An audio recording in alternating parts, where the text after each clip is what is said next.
City Wrestling. Hello, everybody, and welcome to another edition of Grind City Wrestling. I am Dustin Star, and I want to remind you to take that subscribe button to Slap City wherever you're listening or wherever you're watching. Also, the archives are off the hook. GrindCityMedia.com/podcast. Last week, Roman Reigns, the tribal chief, was number one, and he probably will be again this week. But this week, we're going to talk about the best wrestling that we watched all week, and I'm going to get you ready for a huge weekend of Memphis wrestling. Ladies and gentlemen, it's all time. Introducing first, he's my co-host, my tag team partner. He is the A-lister. Ladies and gentlemen, it's E-Rock Eric McMahon. What's up, E? What's up, man? I'm sporting, dude. So Devin always has these just cool ass shirts, right? So I decided to come with a cool shirt. Oh, there we go. He got the old school Sting. Now you guys obviously know I'm an MMA guy, so I'm gonna show you my shirt.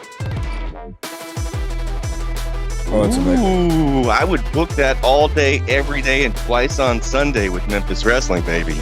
Oh, dude, they want to shoot, man. I don't think it'll ever happen, but we're going to ask another guy that has an opinion about it. Let's introduce the third man in the trio. The third man in the trio. And what happens in Vegas stays in Vegas. Ladies and gentlemen, it's Devin Walker. Baby. What's up? This man trying to incriminate me on the podcast. No, absolutely not. You are. He's got a girl to go home to. Don't be doing that. No, I'm not saying that at all. I'm saying. Okay, hold on. I'm gonna get you. What time is it in Las Vegas? You got all these guys talking smack about you, saying this, that, and the other, and now you turn around and do it to Devin. No, okay. My point here. What time is it there in Las Vegas? It's 8 a.m. right now. If he was doing wrong, there's no way he would be up at 8 a.m. What's going on out in Vegas, brother? Dude, it's a lot going on. Our team is playing. They're doing events. They're going to stuff. They're just everywhere. And guess who has to be there when they do stuff? This guy. Boom. But yeah, we're here though. Keep up with it at Grind City Media. You can follow Devin at Devin_Walker 2, and also follow Eric at E_Mac Life. I am at Dustin Star, and we are here to talk about the best wrestling that we watched all week. But first, E-Rock, Devin, guys, what's new? Anything going on since the last time we talked? Nah, just a lot of wrestling, bro. Like a lot of stuff's happening. My best wrestling of the week may shock you because it's not actually wrestling. So I'm here for it. All right, I'm here for it. I'm here to hear that. Hey, man, usually you go with me first, so let's go with you first. You can't throw out the lead like that. I'll just say today I might eat a little bit of crow with my best wrestling that I watched all week, but we'll get there in just a minute. Devin, what's the best wrestling that you watched? We should start there then. I love when Dustin Star had to eat crow, so how about you? Yeah, man, there's nobody I love giving shit to more than my homeboy, Dustin Star. I'll start. Go ahead. Okay. You start. All right, we'll change it up a little bit this week. I will go first. All right, the best wrestling that I watched all week after last week questioning, perhaps, so to speak, Ricochet and Logan Paul. And then all of a sudden, what happens on Monday Night Raw? Ricochet gets in the ring. I could tell off the jump he's a little bit nervous. He doesn't do a lot of in-ring promos with the spotlight all on him, but oh my goodness, when Logan Paul came out, you guys saw what happened, right? I've seen Ricochet do this in NXT, and it was one of the most amazing things I've ever seen in my life. And I thought, he's got to do this on Raw. He's got to do this on pay-per-view. He has to let the world see this. And then on Monday Night Raw, from inside the ring, Ricochet simply takes a couple steps, does a front flip, and lands right on the floor, standing face to face with Logan Paul. One of the most spectacular things in the entire world. So here, guys, I'm going to eat crow. I've always been a Ricochet fan, so don't get me wrong. But when I questioned, maybe WWE should have did a little bit of something more with Ricochet to make this mean more. Nah, whatever. Dude, Ricochet doing that flip over that top rope was unfreaking believable. One take, by the way. So to make a long story short, who was right? Well, it's not a difference of right and wrong, but no, it absolutely is a difference of right and wrong. No. You were saying, they should have done this, and I said Ricochet doesn't need that. That's my point. Because, and this was the point that I made about Ricochet, is I said, my wife doesn't get invested like we do, right? And I'm sure like your wife and your girlfriend, Devin, they don't get invested. But when they see, like my wife, when she sees Ricochet, because she's like, she likes the visual aspect of just wrestling, and Ricochet is top of class. That's all she cares about. Aspect of Ricochet as well, by the way. Yeah, But I mean, what fantastic. he can do is amazing. So that my point being is, we didn't need to build up Ricochet because we have Logan Paul. He's the draw, right? And now when all the people just love to see what Ricochet does, that's my point. Okay, don't ruin it here, man. I said that I'm going to eat crow. I would admit maybe I was a little bit wrong there. Ricochet and Logan Paul was the best wrestling that I watched all week. Don't ruin it. Devin, what you got? I mean, you stole mine, bro. Mine was the Ricochet flip out of the ring. Like that is something you like. I'm like not gonna lie, bro. When you watch it, I probably watched it at least 50 times. Because I remember when he did the spot with Velveteen Dream in NXT when he flipped and he landed right in front of his face. And I remember I was like, yo, that shit, either he had a trampoline or something like editing going on. Yo, he did that shit on Monday Night Raw, flat-footed. One take. Like, I'm like, I don't think people understand how athletic you have to be to do some shit like that, bro. Because you've been, like, everybody's been to a wrestling show and they see the wrestling ring and they see how high the ropes are. Yeah. And he jumped up and out and landed on his feet. Now, we've seen him. It's one thing to say, yes, absolutely. It's one thing to say, well, we've seen Ricochet do that before. We knew he could do it. But you know as well as I do, Eric, especially like doing stunts and all kinds of stuff like that. You know, it's hard enough to do it one time. But to do it twice and to stick the landing perfectly on Monday Night Raw, absolutely fantastic. And you want to talk about a viral moment. God, Well, so people that have never watched wrestling watching that is like, whoa, you know, incredible. I just wanted to go pull it up on YouTube, and the first thing that came up was their collision at the Rumble, which was unfreaking believable as well. But here's what I'll say about that flip, right? And this is what a lot of people don't know. They think a backflip is the hardest thing to do. A front flip is harder. Now, for some reason, people think when you do a backflip, you're going to land on your head. So there's that huge fear of it. But like, you know, in reality, if you're coming straight up, the chances of you going 100% perpendicular and coming right back down on your head is like very, very small, right? Where more often you land like kind of on your chest and your knees if you don't make it. We see it all the time when people do a backflip after a fight or after a whatever, okay? But a front flip, this is why it's harder. And this is why it's that much more spectacular. It's 100% blind until you stick it. Meaning you're tucking forward, right? So you're not seeing anything. You only have to be aware of your body awareness. Whereas in a backflip, you're technically watching the whole time. You're seeing when the floor comes. You can't do that with a front flip. Now, combine that with a front flip that starts at 6 feet high, or that he's 6 feet in the air. That's crazy. Yeah, absolutely crazy. Hey, it makes it. You remember what's that dude, that wrestler? Is it Sin Cara? They used to do the running front flip into the ring off the trampoline, and then WWE took it away when somebody took a video of him jumping off the trampoline. That was him doing that flat-footed, bro. I mean, he probably can't do it into the ring, but like doing it out of the ring is insane. By the way, since you took mine, I have to change my best wrestling of the week. All right. Because I have to change it. And I texted y'all about this. And I just want to do some throwback just for a moment. Everybody remembers this legendary spot. Everybody remembers they called him, I hate to say it, Perk Angle in TNA. I put y'all this clip, and we talking about front flips and back flips and stunts, and everybody remembers the spot at Impact where Kurt Angle runs full speed. Yeah. Does a front flip onto Abyss on the floor like a cannonball, right? One of the most dangerous things I've ever seen. He just like, if you haven't seen it, you've got to Google it. He launches himself off the stage into Abyss like a missile. So I thought the clip is going viral on Twitter, and the people in the comments are saying like they found the story of Abyss doing an interview about it, and I didn't know this as a wrestling fan because I remember the spot. I was like, holy shit, bro, that was a little weird. I did not know that was a shoot. Abyss said that I was standing there. I looked up and Kurt was running full speed at me. Kurt's like 240, by the way. I mean, like, he is jacked. The big dude coming and you're just watching him like, oh gosh, what's he about to do? You know. He said, I looked up and he's running full speed and he turned and I look up and he's flying at me. So I just called him.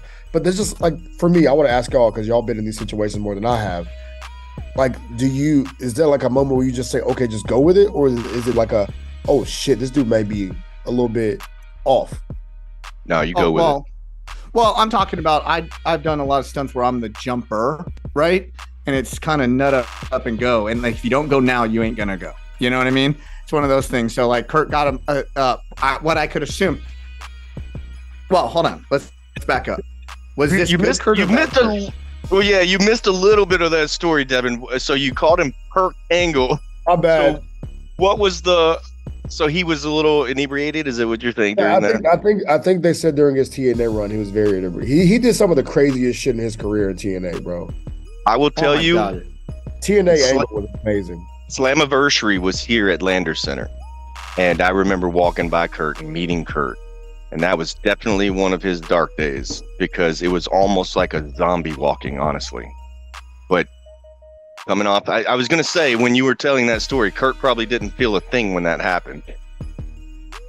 Well, and here's the deal, man. Like I was saying, like when you go, it's kind of like one of those, man, it's nut up or shut up time, right? And so what I could envision is Kurt, if this is completely shoot, none of it was planned, Kurt not maybe in the clearest of mind being like, this would be cool. They didn't spot it before. There might not have been the camera angles. He just got a wild hair and he says, if I ain't doing it now, I ain't never doing it. Boom. And that's you have to have a lot of trust, man. Hope he catches me. Boom. All right. So like, did you see that there was some famous singer who did a stage dive, just recently, and nobody caught him. He landed on his freaking head. That's hilarious. Funny, but not funny. All right. Devin changed his best wrestling up because I took it. Ricochet, Kurt Angle. If you missed that spot, I would definitely go check it out on YouTube or something. There it is right there. I mean, he literally launches himself off. It's something it's almost like a Darby Allin suicide dive. Like, he does it different than anybody else. I've never seen anybody else flip off of a stage or anything quite like Kurt Angle did. E-Rock, you're up. What's the best wrestling that you watched all week? Well, I just went back and pulled up the Velveteen Dream flip. That was pretty sweet, but awesome. That's what I was kind of doing when you started talking. I was like, he was anything you can do, I could do better. And then Ricochet runs out of the ring and just does that front flip. Unbelievable, man. Right in his face. Right in his face. But if you guys are not on this dark side of the ring train, good Lord, have you guys been watching these? Yes, but not to get the train off the tracks. I have watched from start to finish this American Gladiators documentary at Muscles and Mayhem. It is so good. They show WWF clips in the middle of this thing because they're comparing the two. The Gladiators and WWF are so similar and all that stuff. So just a little sidetrack here. If you guys ever watched American Gladiators, that show is awesome. It's like a 4 or 5 part docuseries. It's really good. Dark Side of the Ring, one of my favorite shows, but I don't get Vice, so I have to get it when they release on YouTube. Man, like, I remember how much I love the Junkyard Dog. Oh yeah. And this, well, Adrian Adonis came out last night. I haven't watched it yet. I'm gonna be watching it today. But the Junkyard Dog and just how he kind of transcended the business, and it was really cool to see how, like, Vern Gagne? I think it was him who kind of no, it was Bill Watts. Bill Watts kind of recognized early on, and he was like the first pioneering of pushing, a black wrestler, and how he was so beloved by the white and the black audience just because he was authentic and real and whatever. And it was actually really, really cool to watch, because I remember as a child how much of a fan I was of the Junkyard Dog, getting in the ring, doing the dancing with his legs, and then, on his all fours like a pit bull, and then headbutting people, right? But then how tragic that tale becomes about the, just addiction can take over, and then kind of, dying in a car accident after he no-showed a bunch of WWE events because he was high on drugs, and it's kind of like, I think about this a lot of times, and I kind of always think back to you, Dustin, is about a guy like you've seen so many of these guys, even on these indie circuits, go down a wrong path. You know what I mean? And their influence, even with the injuries, then the pills start, then the pills become other stuff, and they're on the road. They're on the road, just traveling from booking to booking, and how you've kind of went from the talent to the administrative side, which was pretty freaking cool. You know what I mean? But what a tragic tale these 80s and 90s wrestling really were. But so go watch these Dark Sides of the Ring. They're amazing. And Junkyard Dog one was unfreaking believable. Couple things about that. Devin, are you familiar exactly with Junkyard Dog? Have you gone back and watched some of him? I've heard of him. But I'm not very familiar with this. The reason I ask is working with King Cobra, I hear a lot of Junkyard Dog stories or Pork Chop Cash or some of the legends that came up, especially the black wrestlers that you don't hear a lot about, obviously, from the history of pro wrestling. That was one of the things about JYD is he was so popular on the independents and in the territories that people were kind of like, well, what happened when he went to WWF? He wasn't exactly the biggest star like he was on the indies. I always kind of compared him to a hacksaw Jim Duggan. In the territories, Duggan killed everybody. But then when he went to WWF, he became rich, he became famous, he had the 2x4, USA, the whole thing, and he made a long career out of that. And he's the guy that kind of stayed out of trouble. Might have got pulled over for weed or something once or twice. I think even with Iron Sheik in the car. Sheiky, baby. Man, which is a crazy story. USA and Iran traveling and together. And they were feuding at the time. They were working at the time. But other than that, Hacksaw stayed he stayed very clean. He's still traveling to this very day. So anyway, all that to say that, man, Junkyard Dog had a huge career before he ever even stepped foot in the WWF. And we were talking about Sonny and Chris Candido a couple weeks ago, where I was telling you guys that watching them made me think back because we're a little more of the same age, a little closer than Junkyard Dog even, but going back and seeing all the opportunities throughout my career that could have derailed me, being in hotel rooms with really famous wrestlers. And Devin, you know exactly what I'm talking about, just being around famous people that are doing stuff that they want you to do with them sometimes. And there's heat if you tell them no or whatnot. So looking back, there's a lot of maybe luck of not getting in trouble, and it's very hard for pro wrestlers, especially being on the road. Devin, you've been on the road for how long now? Dude, I've been on the road for 18 years now, bro. It feels like you don't get home until late next week, man. I feel like Tom is moving freaking snail space right now, bro. Every day is I don't know, bro. If somebody asks me what's your favorite part of this trip, I'm like, bro, the part where I woke up. So we're here. Hey, we gotta talk about. Anyways, really good stuff. We gotta talk about this next part of this bloodline situation. Yes, let's do it. This on SmackDown last week, they did the tribal court, right? Where yes. Roman takes off the reef. There is a such thing called wrestler court. Yeah. Did you guys know this? Yes, there's a legit wrestler court behind the scenes, backstage, fans don't know about. So I think what they did is basically kind of brought this from the locker room into the ring and made a segment out of it and just gave it a different name, which I think is kind of cool. And if I could tell you how many tweets I saw of Roman Reigns greasing his shoes as he kneeled down with Jey Uso. Did you see this? Wait, Chief. Yeah, the tribal chief creasing his J's as he kneeled down to Jey Uso. He was definitely creasing his Jordans. I should make that my profile picture. Let me see if I can find that real quick. Yeah, they said that's the best heel work he's done in 10 years is creasing his Jordans on live TV. Yeah. Because that's what you do. You never crease the Jordan, man. Do you remember? I was unaware of that.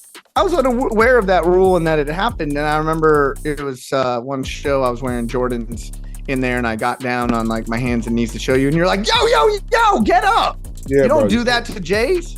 You can't crease the Jays, man. But no, you're working. So, what do y'all think about the segment? I want to know how y'all feel about it. I love it. The reason I love it, I saw some tweets saying that WWE had this much wrestling, this many minutes of wrestling, and AEW had this, and blah, blah, blah, and the comparisons and all that stuff. And we call those nerds. The 37 minutes of Bloodline and only this many minutes of wrestling. You know what, dude? It is a television show. Exactly. What's the draw? It's not. Vince says they make movies. TV show. It's not wrestling, it's entertainment. And I know that's all the cliche stuff, but literally, this is what it is. They're telling a freaking story that people are interested in. Just like Eric said with the Logan Paul thing, that's the draw. Bloodline right now trumps everything. It does.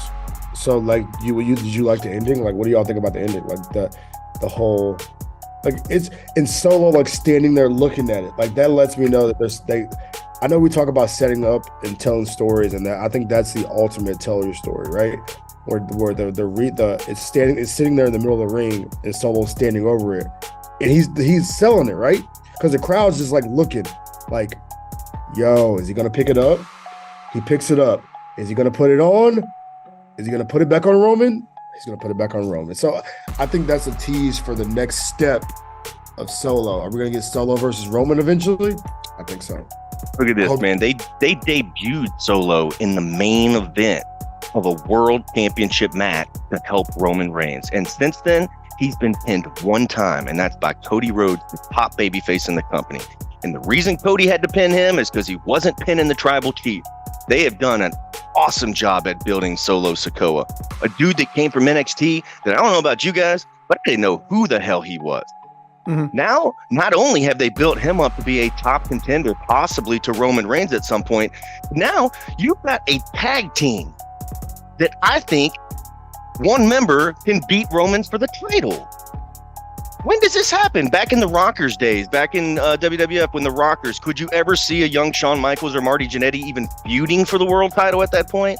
Or pick any other tag team? No, and I mean the only person that comes to mind was, you know, they put Jim the Anvil on the side and gave Bret Hart the Intercontinental strap, but then he meddled in that long time. That took a long time. The Intercontinental strap was pretty quick. The world title then was years and years. That was a long time ago. Yeah. Yeah. All right. Very cool stuff. All right. One thing. Go ahead, Devin. I'm sorry. I had another note, but go ahead. I have one more. I have a trivia question for y'all. Okay. I want to talk for just a second before we go about AEW Collision. And I want to talk just for a second about the ratings because we haven't talked about them in a while. We haven't talked about ratings since we were talking about Dynamite versus NXT. So AEW Collision, immediately when they launched it, I thought Thunder. Right? WCW Thunder. Gives you Thunder vibes for sure. But Rampage is the Thunder. So if Rampage is the Thunder to Dynamite, like being Nitro, then what is Collision? Heat. Sunday Night Heat. Heat's even worse than Thunder. Oh, what's the other show that WWE used to do that was like the purple show? Oh, God. 205 Live. 205 Live. No, the other one. Like they used to record it before Raw. Oh, gosh. I have no idea. It was like a show they used to do. June 17th debut. And I know maybe nobody cares, but we talked so much about CM Punk for the last 3 weeks. Touched on just a little bit last week, but this week. So this show was made for CM Punk to be the star of. June 17th, the debut, 816,000 viewers. They were like, yes, we got it. We've hit a home run. June 24th, 1 week later, 595,000. So and he wrestled that night. Yes, 816 to 595. Then July 1st, 452,000. So that is like a 50% decrease from 816 to 452 within 3 weeks. And then July 8th was back up to 580,000. That was Samoa Joe versus CM Punk in the main event, which possibly could have drawn more ratings there. So we went from 816, 595, 452, and then back up to 580. Are those good numbers? I mean, let's put this all into perspective right now. I know we talked about numbers before on the show, but I'm not a big numbers guy in this climate. Me too. Because of the social impact, because of I hate to say it, the bootleg stream impact. Like this, I just think the TV rating numbers, they don't really like kind of tell the story because there's so many people that consume it in different ways now, you know? You're right. And I think if you saw their social numbers kind of go down, whether it's on YouTube or on Twitter, Instagram, and the people stop paying attention right there, I think that's when you start to get alarmed. The TV numbers, I mean, yeah, that's a big ass drop. But for me, who lives in this, we all live in this bubble, this new bubble, right? I don't think TV numbers matter as much as they used to. I agree with you. I was asked a question about our television ratings for Memphis Wrestling the other day. I basically said, doesn't even matter. Look It at doesn't these matter. social TV numbers. numbers do not matter. Your social impact matters now more than your TV numbers. I feel like are people looking out for you when they have this thing in their hand? My point here, Eric, tell me if I'm wrong. On a Saturday night, at the absolute worst of these 4 weeks, you have pretty much 500,000 people watching your program on television, right? Listen, I know what we're saying. That's impressive. That's good. That is freaking good, man. Give me that any day of the week because then, like Kevin said, those social numbers are awesome. Hold on. No. Listen, they didn't start running a Saturday night primetime show for 500,000 people. Let's be honest about that. But week 4, you already have 500,000. And it's only the 4th week. It's not a metric. Like, I know we're talking about social numbers and we're talking about this, that, and the other. I can almost assure you, like, listen, money's coming in. They're probably profitable, right? They got a television contract, this, that, and the other. But a metric of success is not 500,000 people on a primetime Saturday night. I can almost assure you that. Now, is it an utter failure? No, because of all the things that we've already talked about. Right. What do you put in that spot to beat it, though? Like, if you were to take Collision out, like fans say, oh, they're going to be canceled. Let's say that they too take it out. What do they put in there to get 500,000 people to watch? Yeah, I mean, I don't know. I mean, you could. Like, Practical are you talking about like a television show? Are you talking? Devin? Well, TNT basketball's over. That used to. Impractical Jokers. There you go. My point is, like, basketball Breaking season, Bad, all that reruns. Yeah, I mean, like, I think that's very, very strong, especially for a show that's only been in existence for 4 weeks. Yeah. What you don't like to see, though, is the trending down trajectory. That's that's the trending up after the low spot. Now, listen, we're talking, especially me. I was talking all this mess of saying that's not a metric of success. We also got to look at the time of year. The lowest time of year. Yes, I was about to say the lowest was on 4th of July weekend. So that was the lowest. Right. And then it came back up. I can tell you from running a business, I run multiple gyms and whatnot. This is my slowest time of year. Slowest, because people are out of town. They're on vacations. They're out of their normal routines, all the above. Right. And so when that happens, even viewership and everything, and for me, membership based things, it dips. Now, the real metric of success is going to be post this, Labor Day coming up in August. That's when things are going to tick up. I don't like to see the downward off of week 1 to 4 because it's still 300,000 viewers. But let's see if this trajectory, if we're seeing an uptick even slightly, then we got something. Yeah, I'm going to be watching. Devin, you had a note real quick, and then we got to get out of here. I have a note real quick. What do Roman Reigns, Cody Rhodes, Stone Cold Steve Austin, the NWO, and LA Knight all have in common? Wait, start over. What do Roman Reigns, Cody Rhodes, Stone Cold Steve Austin, the NWO, and LA Knight all have in common? Yeah. What do they all have in common? I'll give both of y'all one guess. Do we get a hint? They were all over like Rover. That's also true. That is also a fact, Fausto. You don't get a hint. This is not a freaking I don't even know what TV show. You got 5 minutes, so you gotta. I need to answer quick. I give up. Eric, Eric. Well, I was about to say, are they all from Texas? They are not all from Texas. Okay. I know Cody Rhodes lived in Texas and Stone Cold was, so I took a shot. Yeah, there you go. Good job, Eric. They are all, those 5 were among the top 5 highest merch sellers in WWE for the last month. Roman Reigns, Cody Rhodes, Stone Cold Steve Austin, LA Knight. Yeah. And NWO. Those are the top. I can't believe Stone Cold is still selling the merch like he is, man. That guy is still getting NWO still selling merch, bro. But I think the point here is LA Knight. You can go to youtube.com/@Memphis Wrestling and look up LA Knight or Eli Drake. We got some of his matches. He was there before he was in WWE. Okay, real quick, guys. Here's what's coming up for Memphis Wrestling this Saturday on Memphis Wrestling at noon on CW30. Also on YouTube, It's the Internet Championship match. Tim Grind, the number one contender with his son Lance in his corner, gets one-on-one for the championship against the Boz, Tim Bosby. Devin, I think you were there live for that one. I was not there. That's when I got booted out of my seat because it was so damn packed in the Wrestle Center. All right, well, you definitely want to be there. Man, this you know Saturday. the owner, and you still got booted? Yeah, dude. We had a text conversation after that, like, hey, Devin, you have to let me know all of these seats are sold, brother. Dude, Okay, they booted I don't know when this podcast dropped, but this Thursday, today perhaps, we're going to be in New Albany, Mississippi for Ingomar Baseball. Rocky the Rock and Redbird will be there. This Saturday, Dr. Tom Pritchard will be at the Wrestle Center for a special training session. Wrestle Center 901, you can register. There's only a couple of spots remaining. This Sunday has changed. The Murder Hawk Monster, Lance Archer, is going one-on-one with the Monster Rule. First time ever. Get your tickets at championshipwrestlingmemphis.com. You can save $5 with the code word Archer.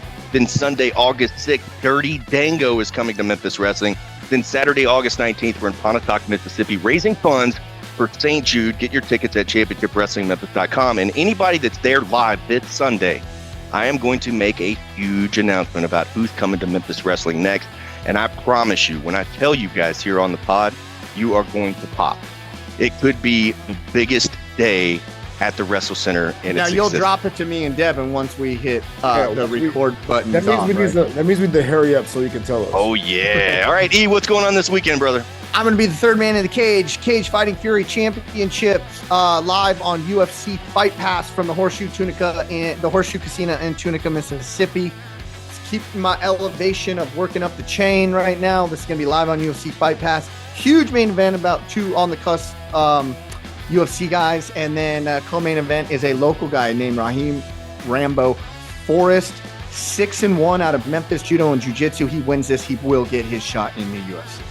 Yeah. Watch it. UFC Fight Pass, Friday night, 7 p.m. Oh, yeah. E-Rock in the cage. Yeah, Devin, what's up? Grizzlies play a game today, I think, and then they play one more game this weekend, and hopefully the last game on Saturday, so I can come home.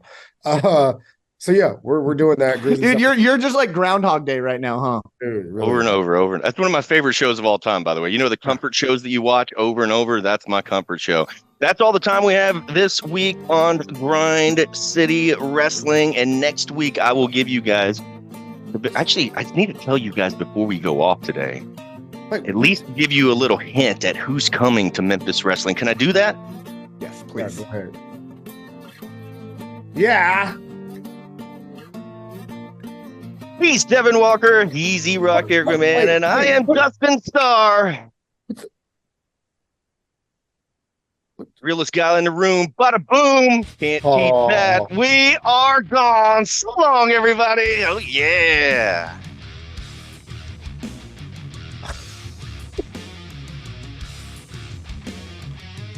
For real. Yo. Wow. Okay, stop the recording. So we got to talk about this rule. We got 60 seconds. Can I stop it?